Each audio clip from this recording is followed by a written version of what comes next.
Hello friends. ओम श्री गणेशाय नमः। जय माता दी। आप सभी का स्वागत है आपके अपने यूट्यूब चैनल पर। फ्रेंड्स, आज हम आपको इस वीडियो में बताने जा रहे हैं साल 2021 में रामनवमी का शुभ मुहूर्त, पूजा विधि, कथा और रामनवमी पर भगवान राम की कृपा पाने और सभी मनोकामनाओं की पूर्ति के अचूक उपाय के बारे में।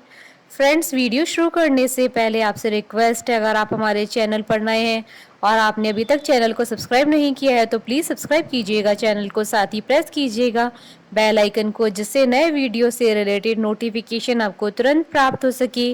और वीडियो पसंद आने पर वीडियो को लाइक और शेयर जरूर कीजिएगा और कमेंट बॉक्स में जय माता दी जरूर लिखिएगा। रामनवमी हिंदुओं का प्रमुख त्योहार है, जो कि मर्यादा पुरुषोत्तम भगवान श्री राम की जन्म दिवस के उपलक्ष्य में मनाया जाता है। रामनवमी के दिन ही भगवान विष्णु ने 7वें अवतार के रूप में जन्म लिया था। रामनवमी प्रत्येक साल हिंदू पंचांग के अनुसार चैत्र मास के शुक्ल पक्ष की नौमी तिथि के दिन मनाई जाती है। इस दौरान चैत्र मास की शुक्ल पक्ष की प्रतिपदा तिथि से लेकर नौमी तिथि तक नवरात्रि भी मनाई जाती है और इस दौरान बहुत से लोग व्रत और उपवास भी रखते हैं। रामनवमी का पर्व देश और दुनिया में सच्ची श्रद्धा के साथ मनाया जाता है। रामनवमी का त्यौहार वैष्णव समुदाय में विशेष महत्व रखता है। इस समुदाय में विशेष तौर पर इस पर्व को मनाया जाता है। रामनवमी के दिन भक्तगण श्री रामचरितमानस का पाठ भी करते हैं और श्री राम रक्षा स्तोत्र का भी पाठ करते हैं। रामनवमी के दिन अनेक स्थानों पर भजन कीर्तन का आयोजन किया जाता है। भगवान राम की प्रतिमा को लोग इस दौरान फूल मालाओं से सजाते हैं और स्थापित करते हैं। श्री राम के भक्त लोग रामनवमी के दिन भगवान राम की प्रतिमा और तस्वीर को पालने में झुलाते हैं। रामनवमी का दिन बहुत ही अनुकूल माना जाता है। इस दिन भारत के विभिन्न प्रांतों में भगवान राम की विधिवत तरीके से पूजा की जाती है। भगवान राम के साथ माँ दुर्गा और माता सीता समेत भगवान लक्ष्मण और हनुमान जी की भी पूजा की जाती है। रामनवमी का दिन इतना शुभ होता है कि लोग इस दिन नए घर या दुकान में भगवान राम की पूजा करके ही प्रवेश करते हैं। कुछ लोग इस दिन अपने जीवन में नई शुरुआत करते हैं। माना जाता है कि भगवान राम की इस दिन पूजा करने से यश की प्राप्ति होती है। इतना ही नहीं, भगवान राम अपने भक्तों के सभी दुखों को दूर करते हैं।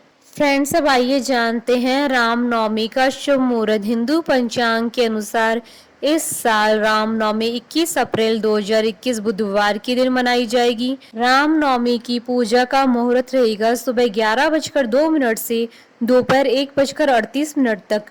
पूजा की कुल अवधि 2 घंटे 36 मिनट है। रामनवमी पर मध्याह्न पूजा का समय रहेगा दोपहर 12:20 पर। फ्रेंड्स, अब आइए जानते हैं रामनवमी पर भगवान राम की आराधना करने की पूजा विधि। रामनवमी के दिन सबसे पहले स्नान आदि करके पवित्र होकर पूजा स्थल पर पूजा सामग्री के साथ बैठ जाएं। पूजा में तुलसी दल और कमल का फूल अवश्य होना चाहिए। इसके बाद भगवान श्री राम, माता सीता और लक्ष्मण जी की प्रतिमा स्थापित करें। इसके बाद भगवान श्री राम के साथ साथ सभी को रोली का तिलक करें। इसके बाद चावल, फूल, घंटी और शंख भगवान श्री राम को अर्पित करें। इसके बाद भगवान श्री राम की विधिवत पूजा करें। इसके बाद भगवान श्री राम के मंत्रों का जाप करें, रामायण पढ़े और रामचरितमानस का पाठ करें। खीर, फल, फूल को प्रसाद के रूप में तैयार करें। अंत में सभी की आरती उतारे। इस दिन भगवान श्री राम को झूला अवश्य झुलाएं और किसी निर्धन व्यक्ति या ब्राह्मण को गेहूं और बाजरा अवश्य दान में दें। पूजा करने के बाद घर की सबसे छोटी महिला घर के सभी लोगों के माथे पर टीका करे और सभी लोगों का चरण स्पर्श कर आशीर्वाद प्राप्त करें। फ्रेंड्स, अब आइए आरंभ करें रामनवमी की कथा। पौराणिक मान्यता के अनुसार श्री रामनवमी की कहानी लंकापति रावण से शुरू होती है और रावण के अंत तक की समाप्त होती है। रावण बहुत अत्याचारी राजा था। उसके अत्याचार से पूरी सृष्टि त्रस्त थी। यहाँ तक कि देवतागण भी रावण से परेशान रहते थे, क्योंकि रावण ने ब्रह्मा जी से अजय होने का वरदान लिया था। उसके अत्याचार से तंग होकर देवतागण भगवान श्री हरि विष्णु के पास गए और प्रार्थना करने लगे। तब भगवान विष्णु ने राम के रूप में महाप्रतापी राजा दशरथ के यहाँ जन्म लिया और रावण को मारकर लंका पर विजय प्राप्त की। तभी से चैत्र मास की शुक्ल पक्ष की नवमी तिथि को रामनवमी के रूप में मनाने की परंपरा शुरू हुई। भगवान श्री राम की जन्म कथा। पौराणिक कथा के अनुसार भगवान श्री राम के पिता राजा दशरथ और माता का नाम कौशल्या था। राजा दशरथ बहुत ही पराक्रमी राजा थे। उनके पराक्रम का डंका सभी दिशाओं में बजता था। राजा दशरथ ने अपने जीवन में 3 विवाह किए थे, लेकिन उनकी किसी भी रानी को एक भी पुत्र नहीं हुआ था, जिसकी वजह से वे अत्यधिक परेशान रहते थे। इस विषय में जब उन्होंने ऋषि मुनियों से परामर्श लिया तो उन्होंने राजा दशरथ को पुत्रेष्टि यज्ञ कराने के लिए कहा। इस यज्ञ को कराने के बाद राजा दशरथ को खीर की प्राप्ति हुई। उस खीर को उन्होंने अपनी बड़ी रानी कौशल्या को दे दिया। कौशल्या ने अपनी वह खीर खाकर उसमें से आधी खीर कैकेयी को दे दी और कैकेयी ने वह खीर खाकर आधी खीर सुमित्रा को दे दी। जिसके बाद चैत्र शुक्ल की 9वीं तिथि को करक लगन और पुनर्वसु नक्षत्र में भगवान श्री राम का जन्म हुआ। वहीं कैकेयी ने भी एक पुत्र को जन्म दिया, जिसका नाम भरत रखा गया, और सुमित्रा ने लक्ष्मण और शत्रुघ्न को जन्म दिया। इस प्रकार राजा दशरथ के यहाँ 4 पुत्रों का जन्म हुआ। पुराणों के अनुसार भगवान श्री राम ने त्रेता युग में धरती पर जन्म दुष्टों को नाश करने के लिए लिया था। उन्होंने मानव कल्याण के लिए अनेक कल्याण किए थे। भगवान श्री राम ने शबरी के झूठे बेर खाकर छुआछूत जैसी प्रथाओं को खत्म किया था। उन्होंने अधर्म का नाश करके धरती पर धर्म की स्थापना की थी।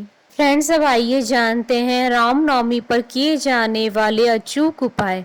रामनवमी के दिन कन्याओं को भोजन अवश्य कराएं। ऐसा करने से आपको भगवान श्री राम का आशीर्वाद तो प्राप्त होगा ही, साथ ही आपको माँ दुर्गा का आशीर्वाद भी प्राप्त होगा।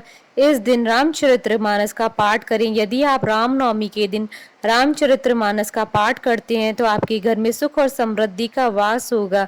रामनवमी के दिन किसी भी हनुमान मंदिर में जाएं और हनुमान जी के शरीर का सिंदूर लाकर माता सीता और भगवान श्री राम के चरणों पर लगा दें।